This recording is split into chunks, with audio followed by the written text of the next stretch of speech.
Tottenham Hotspur 3-2 Brentford. Spurs come from behind to move fourth in Premier League. Premier League top four with a thrilling and at times chaotic home victory over Brentford. The visitors led at half-time at Tottenham Hotspur Stadium via a scrambled Neal Maupay finish. But Tottenham blitzed the Bees with 3 goals in 8 minutes after the interval, through Destiny Udogie, Brennan Johnson and Richarlison. Ivan Toney pulled one back following a dreadful Udogie back pass, but Spurs held on to win and move back into the top 4 for the first time in 2024, after Ange Postecoglou's side dropped from the Champions League places following the 4-2 defeat by Brighton on the 28th of December. It was a frenetic game with 28 shots across both teams in which Spurs were drawn into squabbles with Brentford during the first half before pulling away in the second with an early blitz. "It's a young, maturing team," Postecoglou told BBC Sport. Friday, the FA Cup defeat by Manchester City showed we have a long way to go, and tonight was another test. Arguing with the opponents isn't going to help us. Spurs started the game on top, but were caught out with their high defensive line as Toney was played through. His shot was saved by Gigi Vicario, but Maupay pounced on the rebound. Although the Frenchman kicked the ball against his standing foot, it deflected into the corner to give Maupay his 4th goal in consecutive matches. But Spurs came out with a bang after half-time, scoring 3 times in 8 minutes. First, Udogie raced forward from left back and exchanged passes with Timo Werner, before finishing at the second time of asking after his first shot was blocked.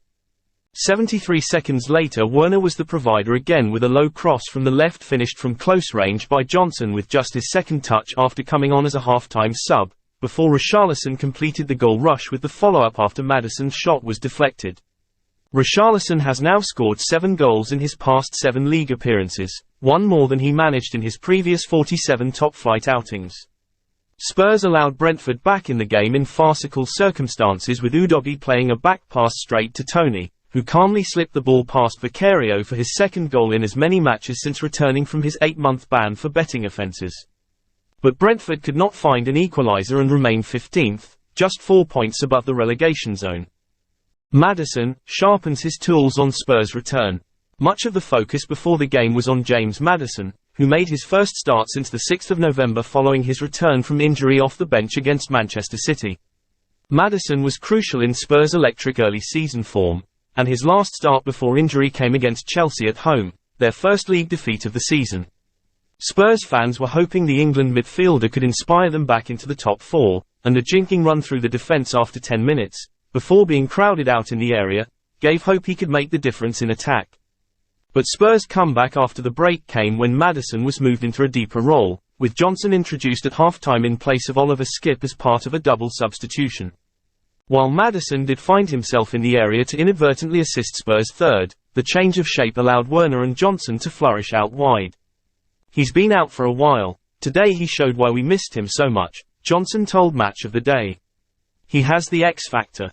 Today was him sharpening his tools again." Their fast start to the second half extends Spurs' club record run of now scoring in 34 successive league matches. Although they still have clear flaws, particularly in defence, as showed in second half stoppage time when they allowed Shandon Baptiste space in the box for a volley which Vicario tipped over acrobatically, Spurs are certainly stronger with Maddison in the side, whatever his role. Brentford Rue, 10-minute blackout.